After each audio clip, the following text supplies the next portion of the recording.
안녕하세요. 네, 박지원입니다.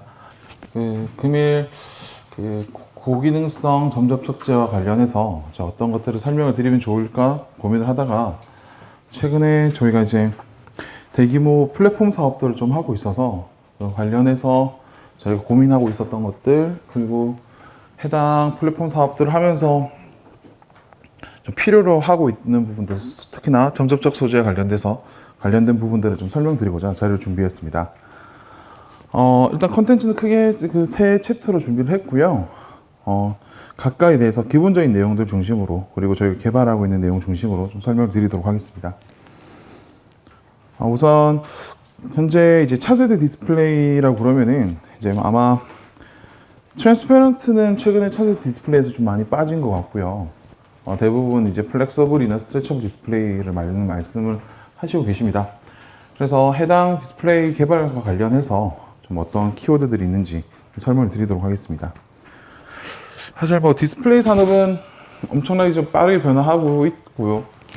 제가 오늘 아침에도 택시 타고 오는 길에 이제 BOE와 CSOT에서의 그 인력 유출건 때문에 또 시끄러운 이슈들이 있더라고요. 그래서 국내 디스플레이가 어떻게 생존할 것이냐에 대해서 다들 고민이 많으시고, 앞으로 어떻게 바뀔 것인지에 대해서도 다들 좀 많은 아이디어들이 있으실 겁니다. 기본적으로 국내 디스플레이 시장은 사실 기술 격차를 이용해서 우리가 더 앞서 나가고 있고 우리가 더 잘하고 있다라는 것들을 보여줄 수밖에 없는 형태의 시장을 계속 구축해 나가고 있습니다. 사실 대규모 생산 플랫폼을 가지고서 경쟁하는 시장에서는 중국의 그 자본력을 이길 수 없는 그런 구조가 형성이 될 가능성이 커서 그런 뭐라 그럴까요? 기술력을 계속 승부하는 그런 전략을 짜게 되고, 그러다 보니까 저희는 타 국가들에 비해서 훨씬 빠르게 차세대 제품들에 대해서 출시를 하고, 그것들을 이제 시장에 내놓으면서 기술 격차를 보여주는 그런 전략을 계속해서 구축해 나가고 있는 상황입니다. 저는 그 중에서도 좀 신축 디스플레이 관련해서 조금 관심이 많은 편인데, 사실 신축 디스플레이가 디스플레이 플랫폼으로서는 썩 이렇게 좋은 플랫폼은 아닌 것 같습니다. 아마 실제 이 분야를 연구하시거나 공부를 하신 분들은 많이 아시겠지만, 우리가 알고 있는 디스플레이, 그러니까 저희가 이제 정말 눈에 익어가는 초고화질의 그런 선명한 디스플레이를 신축 디스플레이에서 구현할 수 있는 것들은 아니거든요. 그래서 그러한 매력은 떨어지지만, 반면에 그 융합 산업에서의 메리트가 상당히 크기 때문에 아무래도 앞으로의 산업에서의 먹거리로서 상당히 유용하지 않을까 생각하고 있습니다. 현재 신축 디스플레이 시장은 회로 기판 자체에 이제 실제로 신축이 가능한 기판 자체에 디스플레이 모듈을 붙여가지고 신축을 하는 것이 일반적이고요. 현재 2023년까지 약 한 4억 달러까지 성장을 할 것 같다라고 예상을 하고 있습니다. 사실 4억 달러라고 해봐야 우리는 지금 현재 우리나라 돈으로 한 5천억 정도가 되는 규모인데, 그러니까 23년까지 5천억 원 규모라는 것은 실제로 메인 디스플레이에서의 디스플레이로서의 시장이 아니라 헬스케어라든지 소규모 웨어러블 디스플레이 쪽으로서의 시장이 이 정도가 될 거다라고 예상이 되는 거라고 보시면 좋을 것 같습니다. 그리고 최근에는 이제 신축 디스플레이 관련해서 자동차용 디스플레이 쪽으로도 관심이 늘어나고 있어서 이 추세보다 조금 더 갈 수 있지 않을까라는 추측들도 이야기가 나오고 있습니다. 아무래도 신축 디스플레이나 이런 제품들은 하이엔드 디스플레이 제품, 그러니까 단순 하이엔드라고 약간 프래그십 쪽에 가깝죠. 프래그십이나 프라이즈 쪽 개념에 더 가까운 제품들인데, 많이 관심 좀 많이 받고 있고, 헬스케어 쪽 성장들을 좀 포함을 시켰을 때 시장 자료들을 좀 살펴보면은 26년 정도까지 갔을 때 한 7억만 달러, 그러니까 이제 한 8,500억 정도까지도 예상을 하더라고요.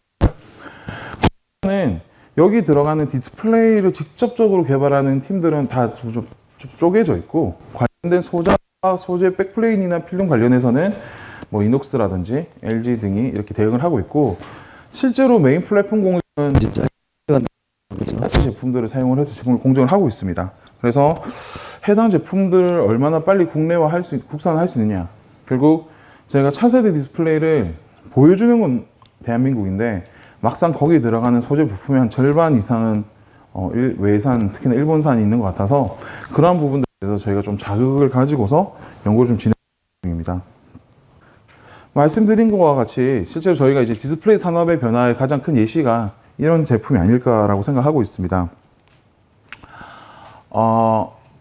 뭐라고 말씀드릴까요?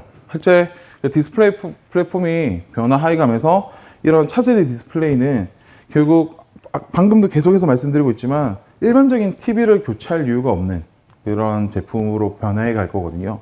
그래서 이건 너무 극도로 너무 상상이 많이 가미된 웨어러블 디스플레이이긴 하지만 저희가 현재 그 차세대 의료기기라든지 아니면은 그 바이오 쪽, 그러니까 헬스케어나 아니면 지금 보통 그 바디 시그널 트래킹을 하는 그런 제품들을 개발할 때 디스플레이 기술이 필수적이거든요. 그래서 이런 디스플레이 기술들이 그 바이오 헬스 쪽으로 붙어가지고 아마 그 좀 다른 형태의 시장 성장을 하지 않을까라고 예상을 해보고 있습니다. 사실 그 다음 페이지가 제가 이게 제목이 좀 지금 잘못되어 있을 텐데 이게 저희가 뭐 R&D를 하거나 아니면 큰 그 컨소시엄을 구축해서 과제를 평가받고 진행하는 데 있어서 그런 질문을 많이 주시는 거예요. 왜 굳이 너희는 OLED 잘 팔고 우리나라 잘하고 있고 잘 팔고 있고 1등 하고 있는데 왜 마이크로 LED 같은 제품들을 하려고 하느냐 이런 얘기들을 많이 해주시더라고요. 기본적으로 마이크로 LED 기술이나 OLED 기술이 둘 다 LED 기반의 디스플레이 기술은 맞지만 전혀 다른, 그러니까 상충적이다라고 보다는 상보적이라고 해야 될까요? 상호 보완적인 역할을 할 수 있는 디스플레이 플랫폼이라고 보시면 좋을 것 같습니다. 그러니까 저희가 만약에 단순히 퍼블릭 디스플레이, 그러니까 그 플렉서블 디스플레이라 그러면은 저희가 좀 G 플립이라든지 뭐 갤럭시 폴더 같은 제품들이 대표적으로 플렉서블 제품일 텐데 그런 제품을 구현할 때는 OLED로 하면 돼요. 예, OLED 하면 됩니다. 단순히 적고 표현되어 있어서는 OLED가 뭐 쓸만합니다. 상당히. 반면에 쭉쭉 잡아당겨야 되고 몸에 붙여야 되고 하는 데는 OLED 쓸 수가 없거든요. 기본적으로. 그리고 높은 해상도를 요구하거나 이런 제품이 아닌 경우에는 오히려 마이크로 LED가 훨씬 유리할 수도 있습니다. 그래서 높은 휘도가 필요하고 꺾여야 되고 내구성이 중요한 점에서는 마이크로 LED 같은 제품을 쓰고 그 다음에 단순히 접고 피는 데 있어서는 OLED를 쓴다 그러면은 서로 전혀 다른 시장을 타겟으로 하는 디스플레이 시장이 구축이 가능한 거죠. 뭐 결과적으로 말씀드리면 제가 만약에 플렉서블 디스플레이와 관련된 얘기를 드린다면 OLED를 백그라운드로 가지고 있을 것이고 그리고 제가 스트레쳐블 디스플레이를 말씀드린다면 이 마이크로 LED를 백그라운드로 말씀드린다고 생각하시면 좋을 것 같습니다. 이렇게 시장이 변해해 가니까 디스플레이용 필름 소재들도 많이 변화해 가는 것 같아요. 그래서 저희가 많이 고민하는 것 중에 가장 큰 게 아무래도 광학 소재 쪽입니다. 그러니까 그 뭐라 그럴까요? 지금 요거 말고도 좀 추가적인 이슈들이 존재하긴 하지만 디스플레이를 쭉쭉 잡아당기고 늘린다 그러면은 크게 한 두 가지 정도 문제를 직관적으로 예상해 볼 수 있는데 하나는 저희가 쓰고 있는 디스플레이들이 다 그 멀티레이어드 되어 있잖아요. 멀티레이어드 되어 있다는 거는 어쨌든 수축 팽륜의 특성 혹은 인장 특성이 전부 다른 소재들이 겹겹이 연결되어 있고 그 사이가 일종의 어데이시브로 전부 다 붙어 있게 될 텐데 이것들을 잡아당기면서 각각의 다른 수축 팽륜 값들 때문에 탈리가 일어나는 것들 그리고 그 다른 레이어가 그러니까 뭐라 그럴까요? A 레이어가 혼자 움직일 땐 전혀 문제가 없는데 B 레이어랑 같이 움직이면서 B 레이어가 잔존해 있던 에너지가 A 레이어로 넘어가면서 뭐 결정화가 발생한다든지 아니면 물성에 영향을 주게 된다거나 아니 뒤틀림이 발생한다거나 이런 문제들을 예상할 수 있거든요. 그래서 그러한 문제가 하나 있고요. 그 다음에 디스플레이를 직접적으로 쓰다 보면은 보통 이제 저희가 봉지막 기술들 많이 이야기하지 않습니까? 그런데 만약에 저희가 디스플레이를 잡아당기게 되면 그 디스플레이를 앞에 막고 있던 패턴이 같이 늘어나요. 그러면서 그 디스플레이가 직접적으로 환경에 노출되는 그런 문제들도 같이 발생을 해서 두 가지를 해결하는 기술들에 대한 이야기들이 되게 많이 나오고 있습니다. 그러다 보니까 디스플레이 전면에 붙는 앞에 거도 실제로 그런 변형이 일어나면 광학적 이슈가 발생할 것이고 두 번째 거도 어쨌든 디스플레이를 앞에서 막아줘야 되다 보니까 광학적 접착 소재, 그러니까 뭐 아주 예전부터 저희가 이 분야에서는 OCA라고 불리는 이런 제품들이 실제로 그 중요성이 좀 더 더해지고 있고 이런 기술들이 같이 개발이 돼야 된다거나 아니면은 개발값이 반영이 돼서 실제로 그 다음 제품들이 계속 업그레이드된 제품이 탑재되어야 될 필요가 있다라는 부분에 대해서 적극적으로 지금 어필을 하고 있는 중입니다. 그래서 저희가 여기 과제 기업 이름 밑으로 위로 올라가 있을 텐데, 저희가 이제 소재 개발 그룹이랑 필름 개발 그룹하고 같이 협업을 해가지고요, 이런 제품들에 대해서 이제 대면적 양산 기술들을 개발을 하고 있는 중입니다. 그래서 이런 제품 대면적 코팅 기술들이 올레드로 갈 때와 이제 스트레쳐블 디스플레이로 가는 이런 양쪽 기로에 서가지고 각각 다른 제품들을 개발을 하고 각각 다른 기능성을 가진 제품들을 개발하기 위해서 저희 계속 플랫폼을 짜고 있고, 어떻게 보면 프로젝트도 수행을 하고 이렇게 만들어 나가고 있는 중이라고 보시면 좋을 것 같습니다. 여기까지 인트로적인 개념에서 말씀드렸고요. 이제 플렉서블 디스플레이 쪽, 그 다음에 신축 디스플레이 쪽에 대한 각각의 접착 소재들에 대해서 조금 설명을 더 드리도록 하겠습니다. 사실 플렉서블 디스플레이는 좀 사실 일상에서 많이 쓰고 있죠. 이제는 여러분들이 보시는 게 이제 낯설지도 않고, 많이들 쓰고 계시니까요. 처음에 이 제품이 디자인으로 제가 특허를 받던 게 14년도 정도 됐는데, 제품으로 나온 데까지는 한 4, 5년 이상의 이슈들이 발생을 했던 것 같아요.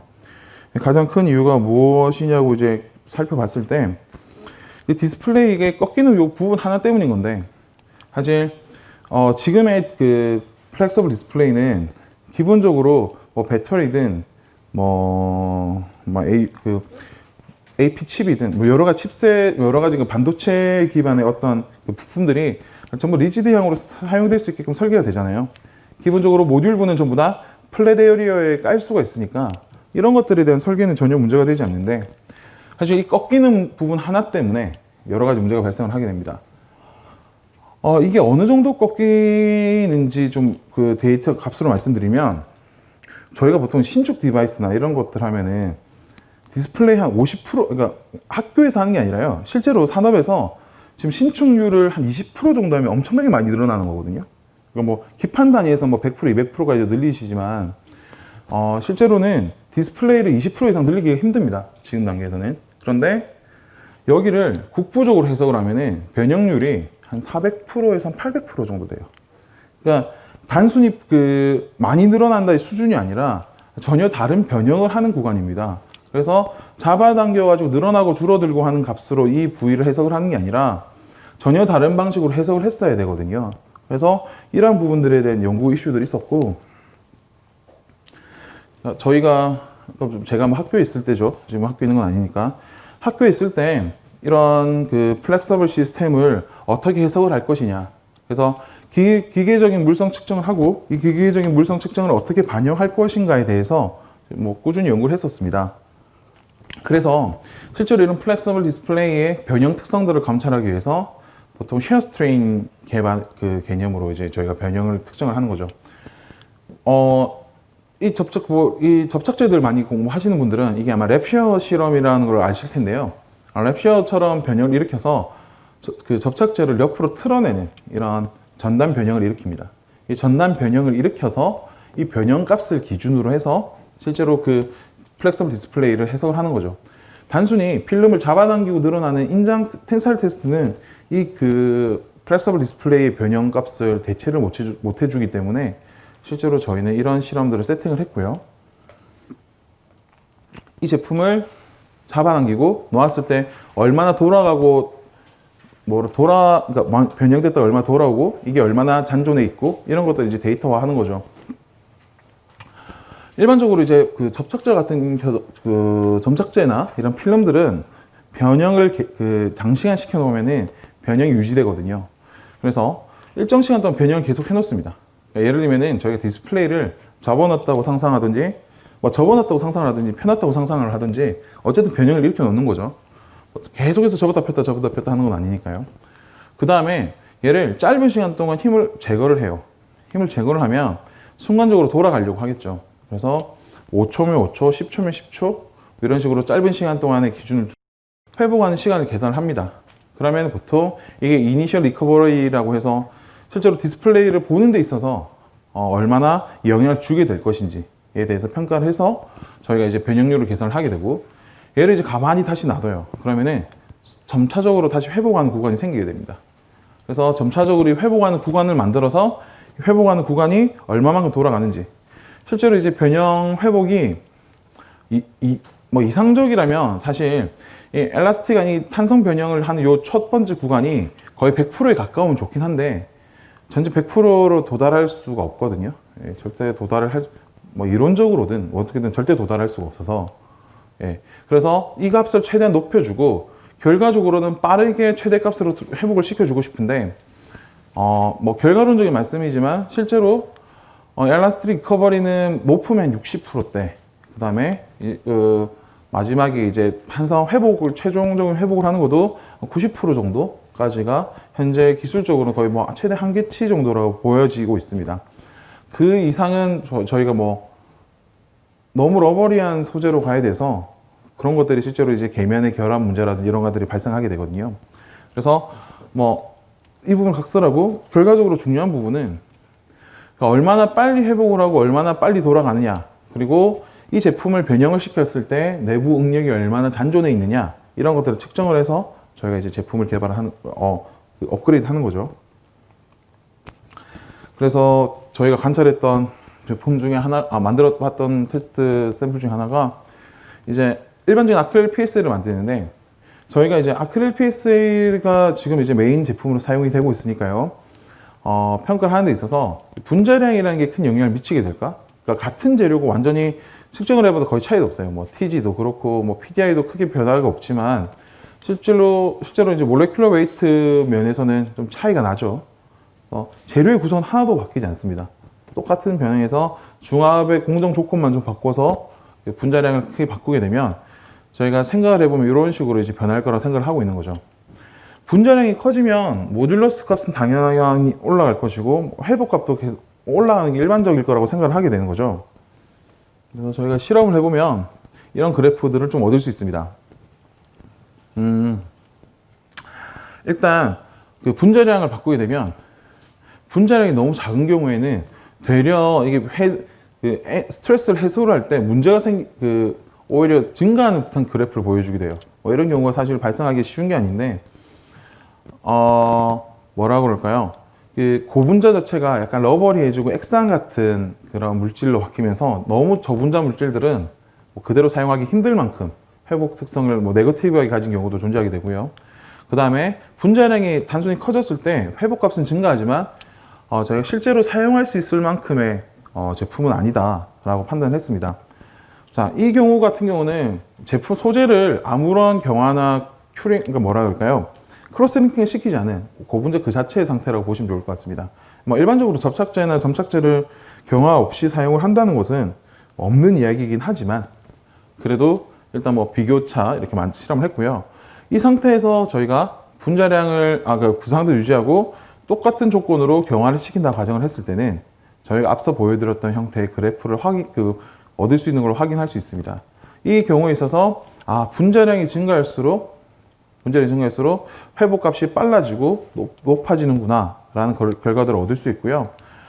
이니셜 회복값이 상당히 뭐 많이 증가하는 것처럼 보이긴 하지만 이 그래프 두 개가, 빨간 그래프 하나와 검은 그래프가 실제로 이 상단부까지 올라가는 게 중요하거든요. 올라가는 게 중요한데 뭐 전혀 그러하지 못하고 있죠. 그래서 단순히 저희가 분자량을 제어를 하고 경화도를 제어한다고 해서 이 제품을 스트레쳐블 디스플레이에 사용할 수 있는 건 아니구나 라는 부분들을 저희가 판단했었고, 이런 것들 때문에 저희가 이제 UV 쪽 관련해서 여러 가지 연구들을 좀 했었습니다. 해당 연구는 뭐냐면, 그러면은 이게 사실 그 플렉서블 쪽에서의 접착제의 가장 큰 이슈는 뭐냐면, 늘어날 땐 잘 늘어나야 되고 회복할 때도 잘 회복을 해야 돼요. 그리고 변형값에 대해서 상당히 변형값에 대해서 스스로 스트레스를 릴리프할 수 있는 능력도 뛰어나야 됩니다. 사실 하나의 재료에 너무 많은 목표물성을 집어넣게 되는데, 그 이유 중에 하나가 플렉서블 디스플레이를 그냥 층층이 하나씩 다 구별해 놓고 보시면, 다 떼놓고 보면 중간에 들어간 접착제가 그냥 무조건 제일 약하거든요. 얘가 제일 부드러워요. 얘만 변형해요. 그러니까 딱딱하고 부드러운 녀석을 교대로 놔두시고 변형을 일으키면 딱딱한 녀석들은 자기 변형값 그대로 변형하려고 합니다. 그러면은 그 이너랑 아우터가 있을 때 변형값이 다를 건데 이 변형값의 차이를 감당해줘야 되는 게 접착제거든요. 그러다 보니까 얘가 단순히 탄성값이 너무 높아져도 안 돼요. 그러니까 회복을 높이자고 탄성률을 높여주게 되면은 중간에 그냥 다 떨어져 나오고 얘가 이제 변형률을 감당 못해서 떨어져 나오거든요. 그래서 약간 점성 특성이 강한 그런 부분들도 같이 보완을 해줘야 되는데 그런 부분들을 만들어 주려고 이제 이런 패턴을 만들어낸 이제 접착제들도 연구를 좀 진행을 했었습니다. 사실 이런 기술들은 저희가 뭐 원천적인 개념에서 접근을 했던 거고 당장의 시장에서 그러니까 이런 완전한 이런 패턴된 제품을 과학적으로 쓸 수는 없어요. 왜냐면 이 패턴이 형성이 되면 이 패턴 크기만큼 패턴의 구간만큼 그 굴절률이 변화하게 되거든요. 그러니까 그 모듈러스를 높이면은 그 부분에 그 광학적인 그러니까 굴절률이 높아지고 모듈러스를 낮추면 그 굴절률이 낮아져서 실제로 위에서 바라볼 때는 광학적인 아무 이상이 없어 보이지만 옆에서 바라보면 패턴이 형성되는 걸 볼 수가 있어요. 그래서 실제로 디스플레이에 직접적으로 적용을 하기 위해서 이런 실험들을 하고 연구를 하기보다는 어느 정도로 재료의 배합비를 구성을 하고 포셔닝을 하느냐에 중요하냐라는 관점에서 저희가 이런 연구를 했다고 보시면 좋을 것 같습니다.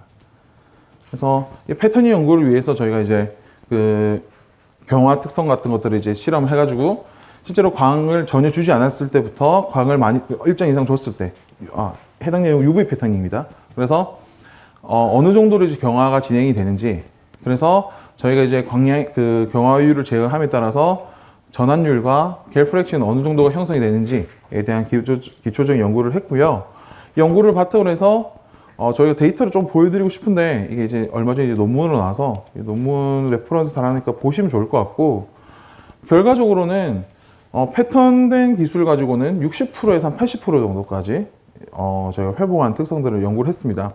그런데 이게 왜 그런지를 잘 모르겠는 거예요. 그래서 에너지 디스페이션이 어떻게 되는지 부드러운 녀석하고 딱딱한 녀석이 어떻게 교대로 있으면은 그런 영향들을 받는지를 좀 확인해 보고 싶어서 저희가 최근에는 이제 그 모델링 연구들을 진행을 하고 있습니다. 이게 이제 뭐 그 모델링 하시는 분들은 아실 텐데 응력 분포 모델, 접착제 응력 분포 모델을 만들 수가 있거든요. 그래서 저희가 소재를 모듈러스가 높은 녀석이나 아니면 부드러운 녀석과 교대로 있는 녀석을 이렇게 그림을 그려보면 이 인쇄본에서는 정확하게 지금 확인이 안 되실 텐데 나중에 혹시라도 전달 메일로 받으셔가지고 이 칼라 디스플레이로 보시면 여기가 명확하게 보이실 거예요. 그러니까 지금 여기가 되게 짙은 파란 영역이고요. 그리고 여기 이제 아일랜드로 일부 이제 그 모듈러스가 높은 녀석 에너지가 높은 구간이 생성이 되거든요. 전체적으로 보니까 이게 패턴을 한 녀석들 같은 경우가 에너지를 분산시키는 데 효율적이다라고 해서 저희가 지금 최근에 이제 연구들을 진행했던 것들은 그러면은 이런 패턴 기술은 실제로는 디스플레이 직접적으로 적용하기 힘드니까 소재 안에다가 무엇을 할 수 있지 않을까 라는 개념 때문에 최근에는 엘라스토머들을 실제로 점착제 안에 분산을 시켜 넣어서 광학적인 이슈가 없을 정도로 분산을 해서 엘라스토머랑 PSA랑 교대로 있는 일정 컴포짓을 만들어 와서 PSA로 만드는 테스트들도 진행을 쭉 했었습니다. 그래서 저희가 이제 작년까지 제가 랩에 있을 때까지도 이런 것들을 하고 이제 최근에는 이제 실험들이 마무리돼서 계속 퍼블리싱 되고 있는 중이라 제가 구두로만 좀 말씀드리고 다음번에 또 기회가 되면 이제 저희가 이제 내부 출간된 자료들이 있으면 자료들로 또 설명을 더 드릴 수 있도록 하겠습니다. 그리고 OLED 쪽으로 저희가 이제 플렉서블 디스플레이 하면은 점착제가 늘어나고 말고 하는 문제들도 있지만 OLED 자체가 열화에 너무 취약을 해서 사실 방열 기술도 OLED를 개발하는 데 있어서 핵심적인 소재로 좀 평가를 받고 있습니다. 특히나 그 플렉서블 OLED로 갔을 때 방열을 어떻게 할 것이냐. 일반적으로 저희가 방열 소재들은 되게 리지드한 소재라고 상상을 하고 있거든요. 그래서 이 리지드한 구조 내에서도 방열 특성을 구현할 수 있느냐. 최근에 서멀 패드라든지 일반적인 폼 테이프 베이스의 방열 소재들은 방열 열 전도율이 수평은 전혀 기대할 수 없고요.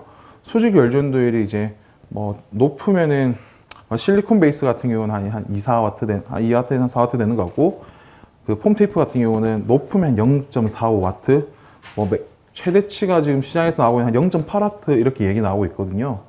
그런데 그 정도 수준의 제품으로는 패키징을 하는 뭐 TV 같은 경우는 쓰겠지만 OLED 고휘도의 OLED 같은 데는 사용하기 힘들 거라고 예상을 하고 있습니다. 그래서 좀 높은 수준의 그런 그 방열 제품들을 좀 개발해야 되지 않느냐라고 지금 얘기를 하고 있고, 저희가 조금 더 찾아보고 있는 거는 이제 통신망이 결국 저희 5G가 지금 어느 정도 세팅이 되어 가고 있고, 그 다음 차세대 디스플레이 통신망들이 세팅이 될 텐데, 결과적으로 저희가 통신망의 통신 속도가 빠르게 되면 개별적인 디스플레이, 그러니까 뭐라 그럴까요? 디스플레이가 처리해야 되는 뭐 정보량도 많아지게 되고, 저희가 가지고 다니는 디바이스의 스펙도 올라가게 됩니다. 같이 따라 올라가게 된 가장 큰 이유는 결과적으로 데이터의 처리량이 많아지기 때문인데, 이런 데이터의 처리량이 많아지면 결과적으로는 에너지 소비 효율이, 에너지 소비값이 커지게 될 거고, 에너지 소비값이 커지면 자연스럽게 이제 열로 전환되는 녀석들이 많아서 그런 부분들에 대해서 저희가 이제 고민을 하고 있는 부분이고요. 그래서 이렇게 디스플레이가 쭉 진행을 하게 되면은 저희가 자체적으로 연구개발 방향으로 이제 이런 소재 독립이랑 그 다음에 이제 핵심 소재 선점에 대한 이슈들을 좀 얘기를 하고 있습니다. 그러면서 저희가 좀 내부 이제 또 일종의 이것도 뭐 큰 아이템들을 과제를 하고 있는 건데, 저희가 로드맵들을 좀 그려보고 있는 것 중에 하나가, 아까 전에 뭐 스와트 정도까지 되는 그런 제품들이 아니라 실제로 이런 제품들을 상용하는 데 있어서는 뭐 엄청나게 이제 공격적인 스펙들이 요구되는 거죠.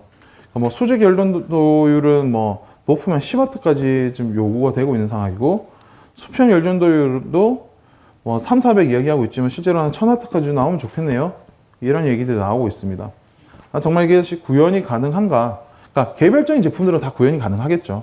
그런데 이런 것들을 하나의 필름으로 구현이 가능해서 이런 거를 플렉서블 디스플레이에 실장을 할 수 있느냐라는 것도 중요한 이슈인 것 같고요.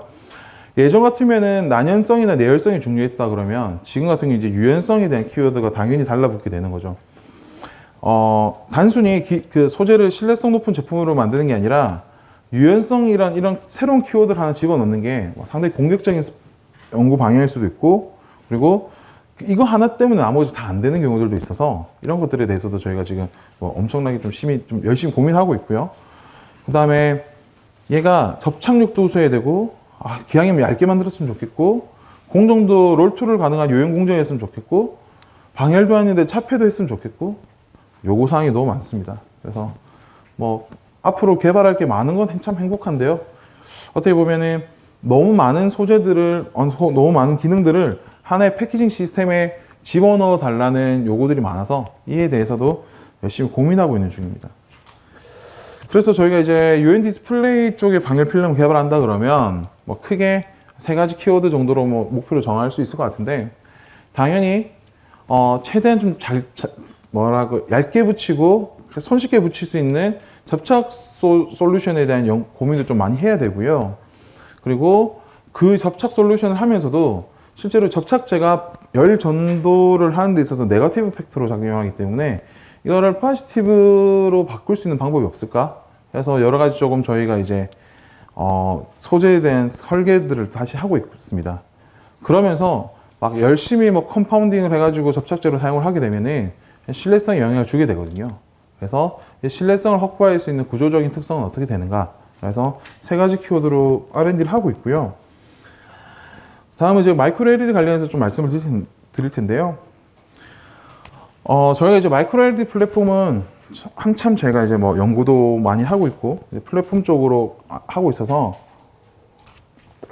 관심이 많은 아이템인데, 뭐 제가 직접 마이크로 LED를 뭐 에피부터 생산을 해서 뭐 전사라고 하는 것은 아니지만, 사실 마이크로 LED를 전 과정에서 키우는 것부터 시작을 해서 마지막에 패키징에 올리는 데까지 접착 소재의 역할이 되게 크거든요. 그래서 관심을 자연스럽게 가지게 된 부분이라고 보시면 좋을 것 같습니다.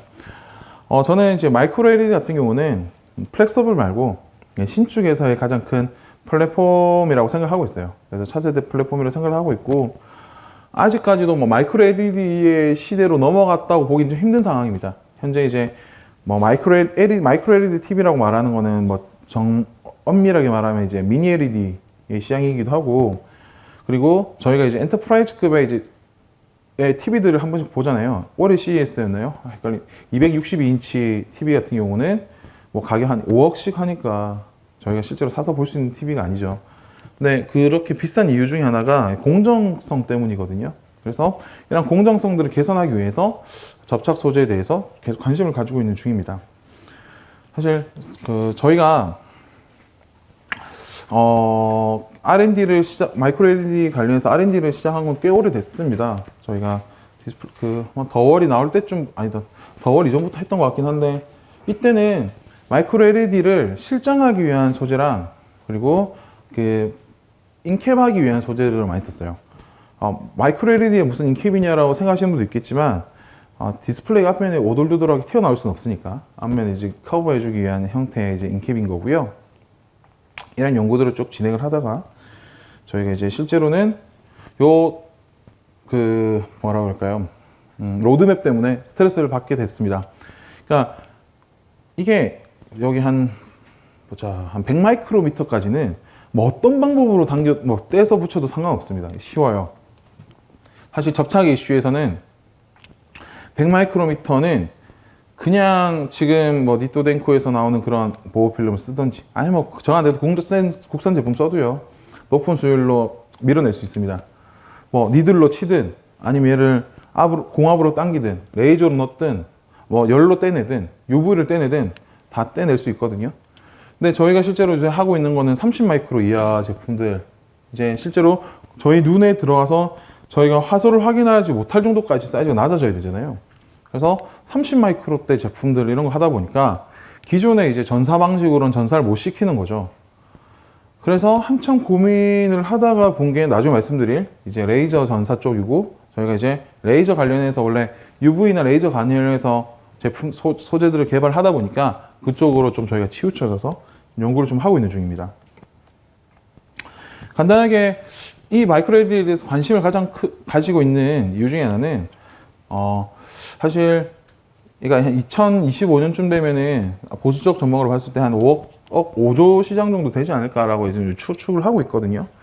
사실 마이크로 LED는 개인 플랫폼의 개인 디스플레이, 그러니까 모바일이나 휴대용 디스플레이로서의 가치를 평가받고 있는 게 아니라 영상이라든지 다양한 뭐라고 할까요? 제품들에 대해서 사용할 수 있는 가능성이 있다 보니까 현재 많이 관심을 받고 있는 것 같고, 저희가 이제 관심을 특히나 가지고 있는 거는 이 마이크로 LED 디스플레이랑 메디컬 쪽에 대해서 지금 시장이 좀 크게 성장하지 않을까라고 생각을 해보고 있습니다. 그래서 웨어러블 웨어러블 퍼스널 케어 쪽에 상당히 메리트를 가지고 있어서 이 시장이 상당히 크지 않을까라고 예상을 해보고 있습니다. 자, 기술적으로 돌아와서 저희가 아까 전에 레이저나 UV 쪽 감응하는 기술을 말씀드렸는데, 그림은 다들 보실 수 있으시겠지만 요거 레이저 아블레이션에 관련된 거거든요. 그러니까 레이저 아블레이션이라는 게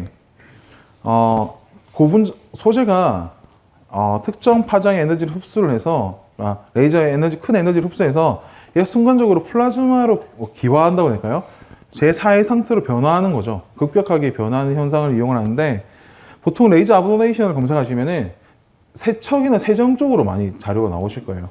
그러니까 뭔가 얘가 순간적으로 고체였던 녀석들이 레이저를 받아가지고 없어지니까 깨끗하게 만드는 용도로 많이 사용을 하시거든요. 그래서 그런 용도로 많이 연구가 됐었고, 저는 이제 레이저 아블레이션 쪽 하면서 이 PI라든지 아니면 이런 PMA 이런 고분자들이 레이저를 받아서 기화해서 변성을 일으키는 것들에 대해서 좀 관심을 많이 가지고 있는 중입니다. 예를 들면, 그러니까 이런 거죠. 저희가 멀티레이어를 깔고 한쪽에만 레이저를 주게 되면 레이저가 도달해서 흡수되는 정도가 다르거든요.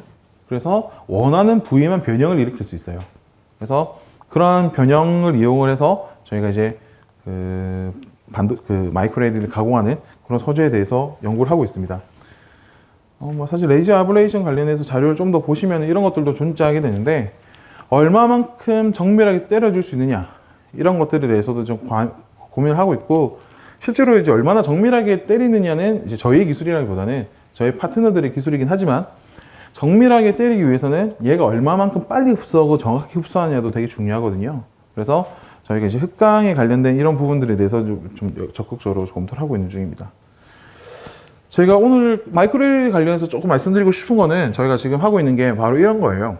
그림을 보신 분들도 많으시겠지만 이게 레이저 아블레이션을 이용한 블리스터링이라는 기술을 소개한 자료거든요.